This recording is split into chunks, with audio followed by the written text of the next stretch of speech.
You're standing in polar bear country, Greenland. Out in the middle of the ocean lies a landmass 3 times the size of France, home to just 50,000 people. A place with no roads linking towns, where dog sleds and helicopters are the only legs that can carry you forward. Greenland doesn't feel like anywhere you've ever been. It feels like another planet hiding in plain sight on Earth.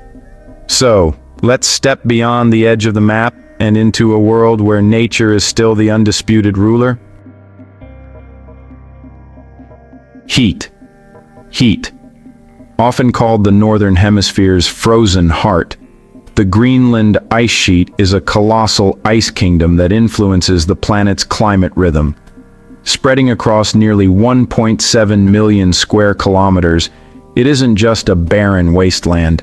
It's a living force that helps regulate Earth's balance. It stretches out like an endless white desert, broken by strange, haunting cracks. Deep turquoise crevasses slice into ancient ice like jagged veins, exposing hidden depths across the plateau. Above it all, polar winds never stop, shaping snow into frozen waves and carrying a soundtrack of isolation that has echoed for thousands of years. This is where carving begins, where ice breaks away with a thunder-like roar and becomes giant icebergs. These frozen giants help build a vital ocean ecosystem. As they drift and melt, they release mineral-rich nutrients into the sea, feeding a chain of life that starts with microscopic plankton and reaches all the way up to whales. But this frozen heart is beating with growing fragility. As global temperatures rise, faster melting adds to sea level rise, threatening coastal communities worldwide. To witness the Greenland ice sheet is to look at something majestic and vulnerable at the same time, a reminder that distant shorelines are tied to the survival of this towering fortress of ice. Nuuk, the capital, doesn't look like a city the way most people imagine one. There are no highways funneling traffic in, no skyline reaching for the clouds. What you notice first is how small it feels against the landscape. Mountains stand quietly behind it, and the sea presses in from almost every direction. This is where Greenland is governed, yet nature never steps aside. Modern concrete buildings sit close to wooden houses painted red, blue, and yellow, colors chosen first for practicality. In winter, when snow wipes away edges and distances, color tells people where they are and where safety begins. Even now, those colors remain, a reminder that the city grew out of necessity, not ambition. You might pass a government office on one street, then see fishing boats unloading on the next. Snowmobiles and cars share the same narrow roads. On clear days, humpback whales surface just offshore, close enough to spot from land, as if the city itself were only a temporary guest. Nearly a third of Greenland's population lives here, yet it never feels crowded. People sense the weather before they check the forecast. Plans revolve around wind, ice, and light.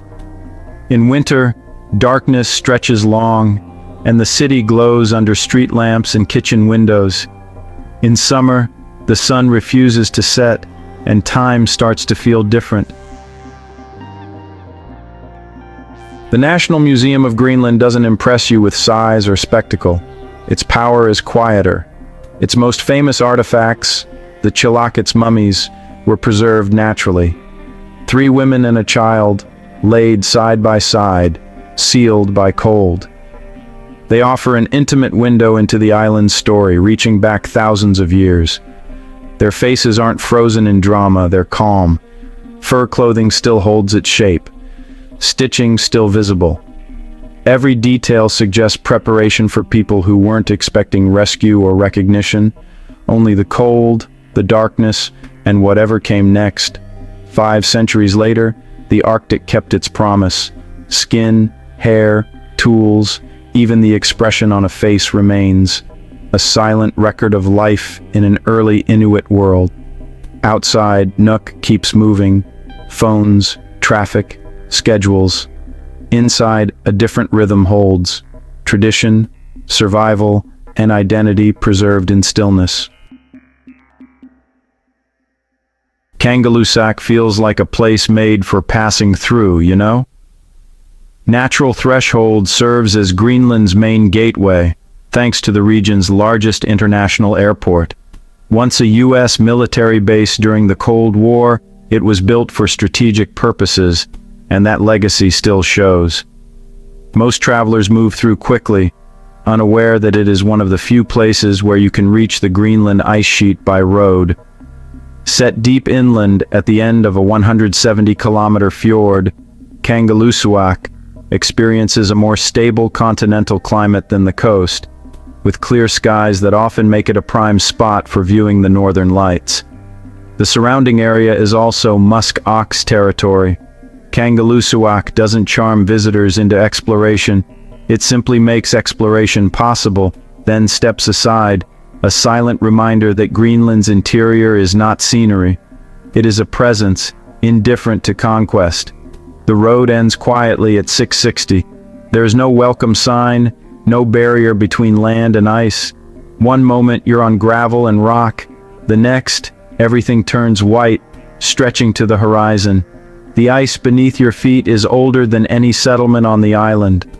Some layers formed hundreds of thousands of years ago, long before names, borders, or memory existed. Press a hand against it, and the cold hits instantly. Sharp, almost corrective, reminding you how briefly you belong here. Nearby, scientists drill ice cores, extracting frozen records of ancient climates, dust, trapped air bubbles, and traces of past atmospheres. Each layer is a chapter, patiently stacked through time. Russell Glacier makes its presence known before you fully see it. A distant crack carries through the air, then silence. Then it happens again. Ahead, a massive wall of ice rises nearly 60 meters high, scarred with fractures and streaked in blues and grays, shaped by pressure and time. The glacier feels alive in an unsettling way. Ice shifts constantly. Chunks break without warning, collapsing into meltwater below. Every impact sends ripples across the surface, a reminder that nothing here is still. On the tundra, near the route to Russell Glacier, reindeer appear, often moving in small groups, heads down, searching for moss and low grass. They don't rush.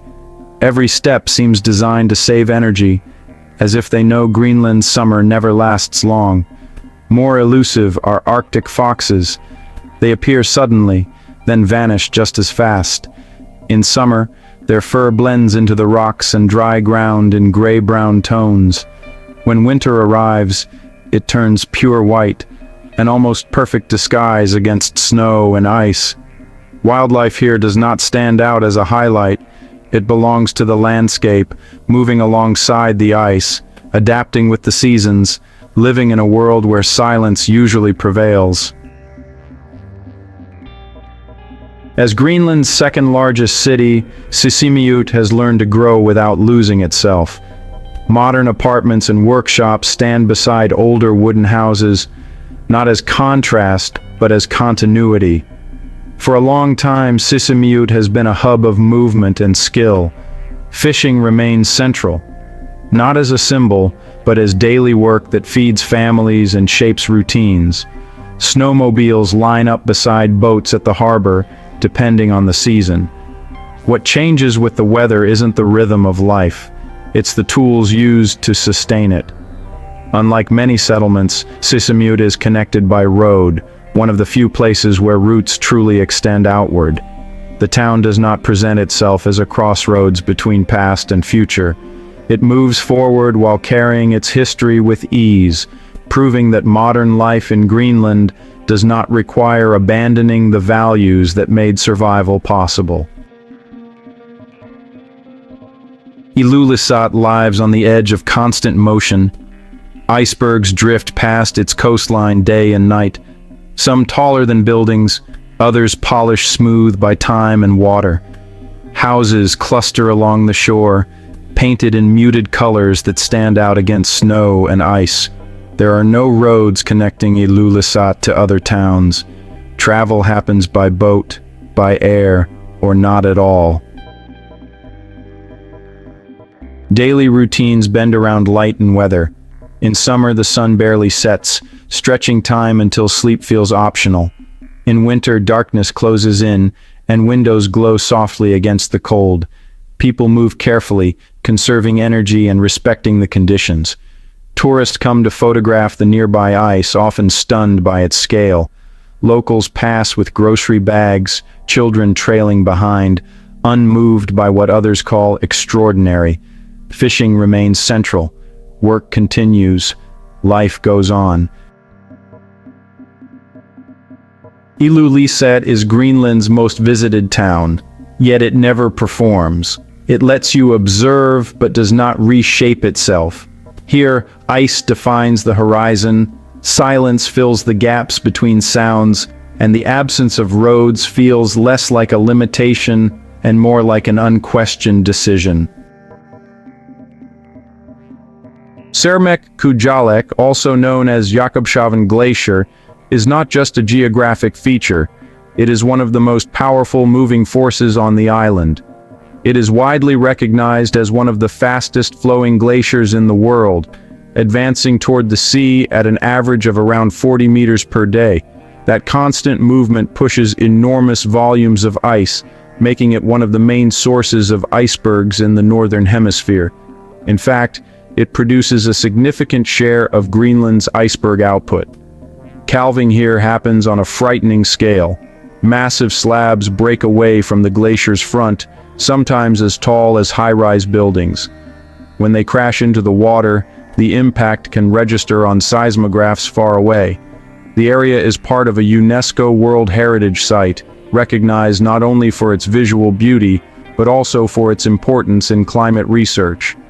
Scientists track Sermeq Kujalleq to understand polar melt and its direct impact on global sea levels. Icebergs born here carry compressed air bubbles from thousands of years ago, tiny time capsules preserving traces of ancient atmospheres. Disco Bay is a vast stretch of water south of the Nuussuaq Peninsula, acting as both a staging ground and often a graveyard for giant icebergs born from Sermeq Kujalleq.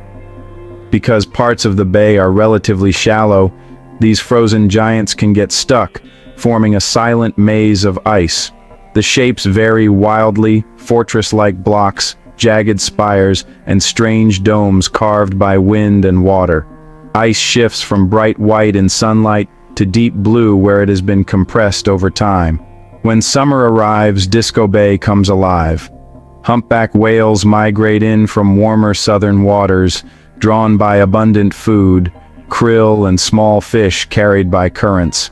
They breach and slap their tails between the ice, creating a vivid contrast. Living power moving through a world of silent, drifting ice. For local Inuit communities, Disco Bay is more than scenery. It is a vital fishing ground and a place where stories of human adaptation have been passed down for generations. Rising from the deep blue water of the fjord, Uummannaq Mountain stands like a giant heart. Two sharp peaks form a shape so distinct that it becomes both landmark and symbol. In Greenlandic, Uummannaq literally means heart-shaped, and the mountain feels like the anchor of the entire region. Below it, a vivid village of colorful wooden houses clings to rugged ground. Life here is a lesson in resilience, shaped by long traditions of hunting and fishing. Small boats thread through icy water. Sled dogs fill winter with noise and movement. These dogs are not just transportation, they are the pulse of the season, essential companions for crossing frozen terrain where machines can fail. Above Uummannaq, the sky delivers. Some of the Arctic's most dramatic displays unfold here. In summer, the midnight sun paints the island gold for 24 hours, turning icebergs into glittering shards.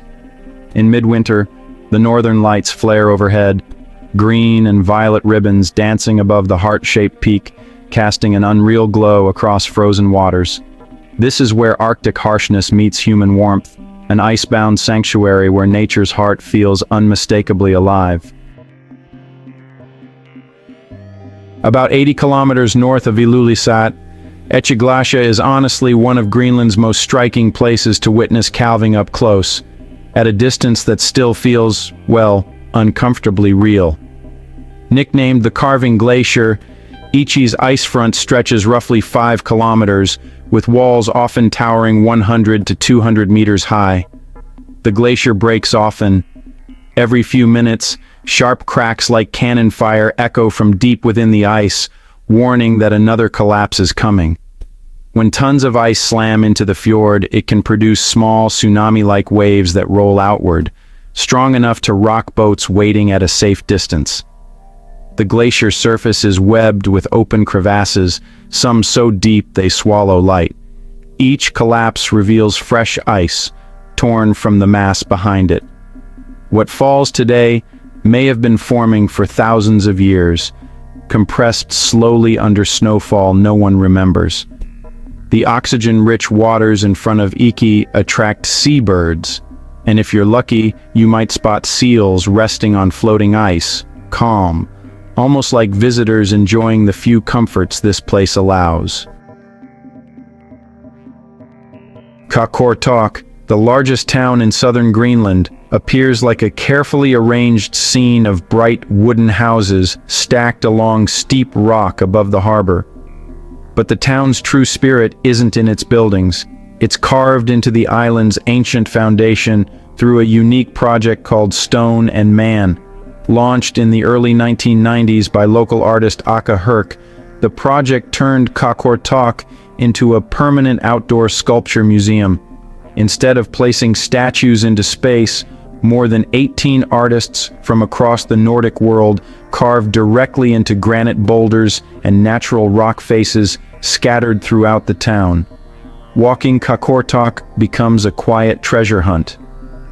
Around 40 carvings blend into daily life, a thoughtful Inuit face emerging from rough stone, whales flowing across a rock near the post office, Arctic symbols etched into the ground where children run and play.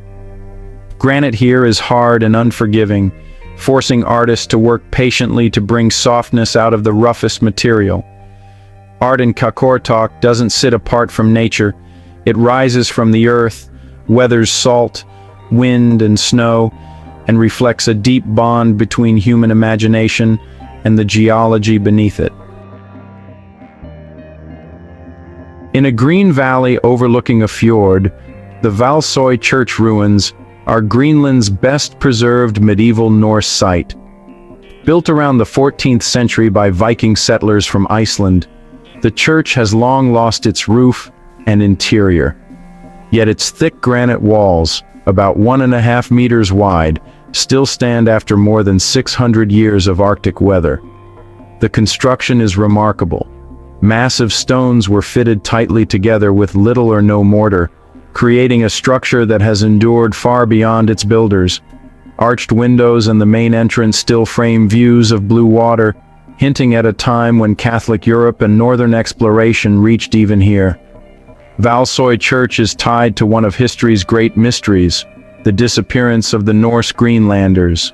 The last recorded event here was a wedding on September 14th, 1408, held inside this very church.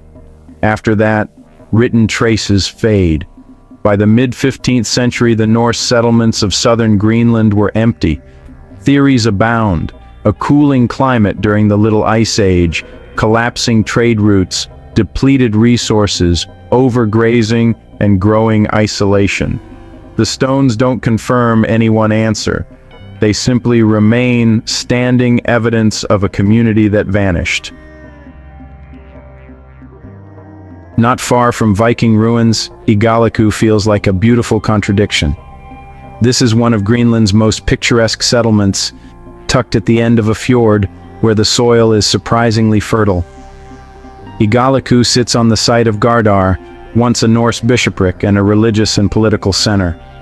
The modern story began in 1782, when Anders Olsen, a Norwegian trader, and his Inuit wife Tuperna chose to settle here and raise cattle. They reused red sandstone from the ruins of Gardar to build early homes, creating a warm, earthy architecture that still stands out against snow-covered mountains.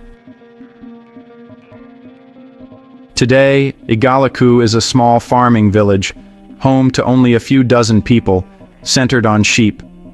Along the King's Road leading into town, green fields stretch outward, and white sheep graze between redstone outcrops, a scene that could resemble rural Scotland more than an Arctic island. Life moves slowly here, guided by seasons and soil. Kujalleq shows how human communities can renew themselves.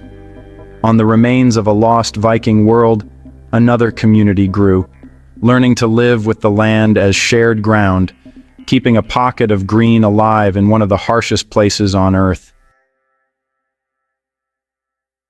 Narsaq in southern Greenland is often described as an open-air geology museum because of the rare minerals found here, some difficult to locate anywhere else on Earth. The town sits on relatively flat, fertile ground, true to the meaning of Narsaq in the local language. What makes it exceptional lies beneath the surface-rich deposits of gemstones and minerals, including rubies and the rare stone tugtupite, famous for its shifting color and red glow under ultraviolet light. This geology began billions of years ago through complex processes that created magma intrusions packed with hundreds of mineral types.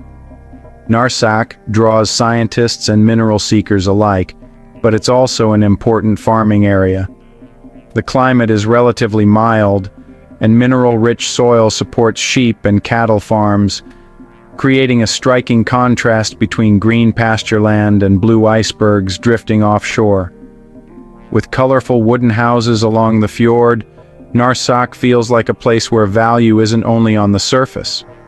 Much of its wealth lies deep inside ancient rock, quiet, permanent, and waiting. Sermeq Fjord stretches for about 70 kilometers in far southern Greenland, and is often called the Patagonia of the North by climbers and explorers. Its signature is vertical granite, massive rock towers rising straight from the water to heights over 1,000 meters. Peaks like Katl Ulamatsuaq and Nalumasortok cut a sharp skyline pushing human limits. The granite is dense and hard, polished over millions of years by Ice Age glaciers, leaving smooth vertical faces that free climbers dream about. Tasami is intensely quiet. The silence is broken only by meltwater waterfalls spilling from high cliffs or the sudden splash of salmon in clear water. It feels like a separate world, ruled by stone and weather. On a small, isolated island among the fjords of southern Greenland, Unarat offers one of the Arctic's most surreal human experiences. It's one of the only places in Greenland with natural hot pools warm enough for bathing year-round, holding steady around 37 to 38 degrees Celsius, even when air temperatures drop below freezing. Unlike Iceland's hot springs, Unarat's warmth isn't from active volcanic eruptions, but from groundwater heated under pressure deep underground before rising back to the surface. People have used these pools for centuries, long before modern tourism reached this coast. For Inuit communities, it was a rare place to rest and recover, a pocket of warmth in a cold world. Even today, it remains a quiet stop where people can soak in natural heat while watching ice drift through the fjord, finding balance between Earth's warmth and the Arctic's cold. Kujalleq, the largest town in eastern Greenland, sits in one of the most dramatic settings on Earth. The town lies on Amosalik Island, deep inside a fjord ringed by steep, jagged peaks that rise like spearheads into the sky. Unlike the gentler valleys of the south, the mountains around Kujalleq form a natural bowl that helps shield the town from the harshest ocean winds. Bright wooden houses climb the rocky slopes, creating a striking contrast against cold gray stone. Life here moves on a different rhythm. With around 2,000 residents, Kujalleq is the cultural and administrative heart of eastern Greenland, with language and customs shaped by long isolation. Before European explorers arrived in the late 1800s, the Sermeq people lived largely cut off for centuries. Winter here is long and severe, turning the fjord into solid ice, where dog sleds still matter for connecting nearby settlements. In summer, snow retreats and wildflowers bloom at the edges of town. Brief, intense life wedged between granite towers. Sermeq means the place of glaciers, and the name fits. This massive fjorded system, roughly 80 to 90 kilometers long, holds some of the densest and most spectacular iceberg traffic on Greenland's east coast. It acts like a pipeline, channeling ice from the interior toward the sea. Fed in part by Helheim Glacier, one of Greenland's largest and most active, Helheim releases enormous icebergs, the size of small islands or multi-story buildings, drifting outward toward the Atlantic. The scene is defined by scale and authority.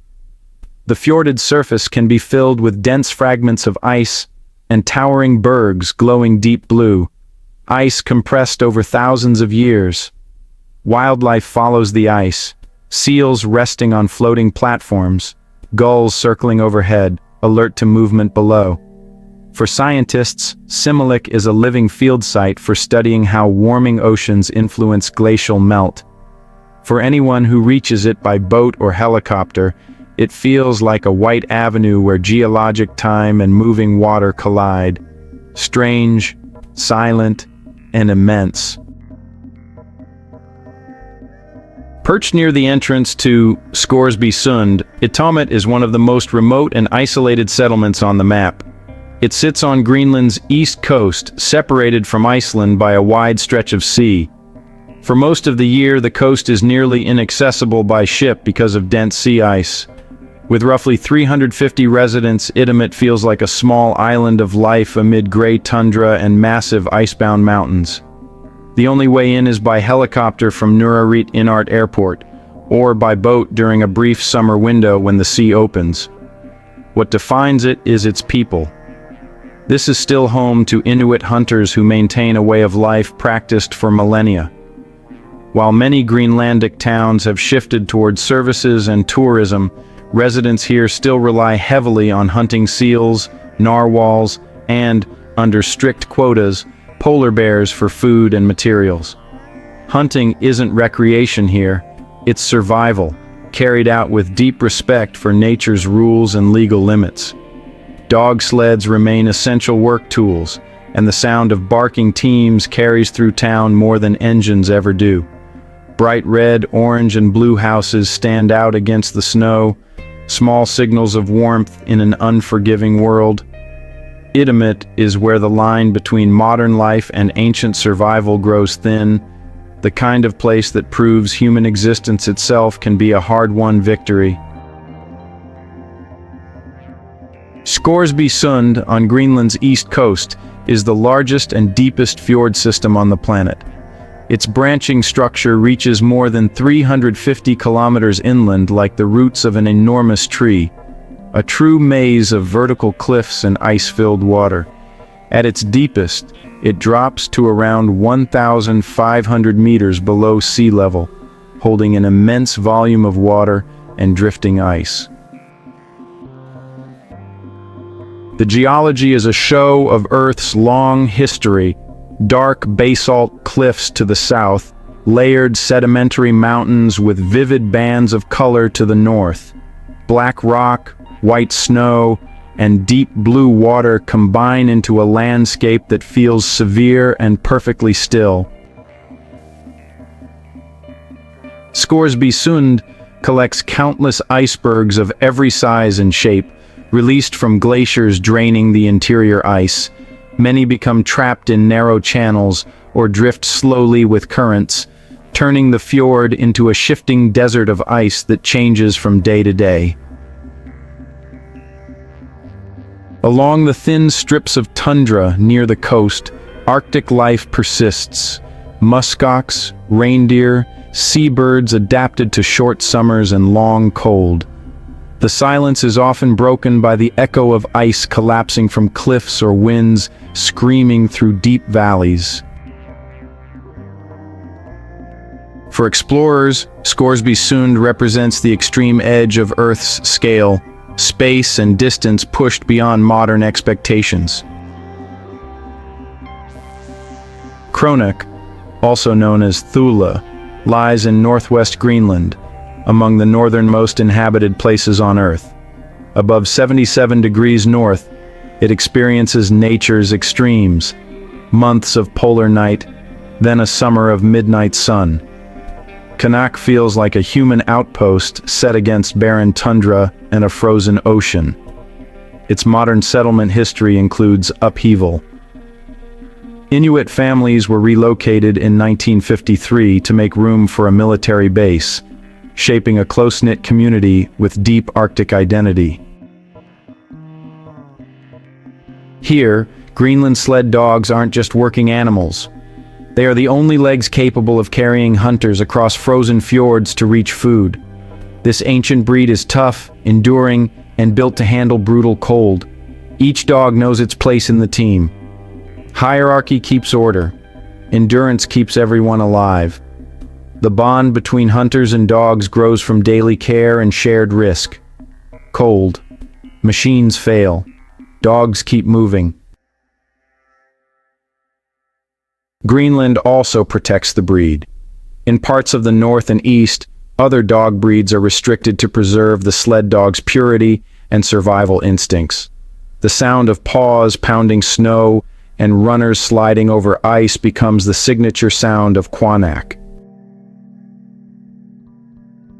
Covering Greenland's entire northeast, Northeast Greenland National Park is the largest national park in the world, about 972,000 square kilometers, larger than many countries. It's almost completely wild, with no permanent civilian population, just a small number of scientists, and the Danish Sirius Patrol. The park spans an ice sheet, mountains, vast tundra valleys, and a coast of tangled fjords. This, right here, is where human control ends and nature's rules take over. It is prime polar bear territory. The Arctic's top predator hunts seals across pack ice with minimal human disturbance. Arctic foxes are here too, among the toughest small animals on Earth, changing coat color with the seasons to disappear into snow or rock. Winter temperatures can drop below -50 degrees Celsius, and storms can be violent. Yet, that harshness has protected one of the last truly untouched regions on the planet.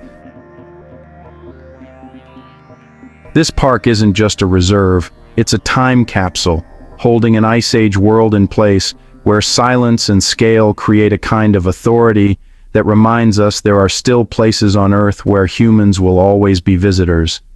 Across ice thousands of years old, towering granite walls and resilient communities, we witness a world where geological time and human life overlap, where isolation isn't a barrier but a protective shell, preserving some of the purest parts of Earth.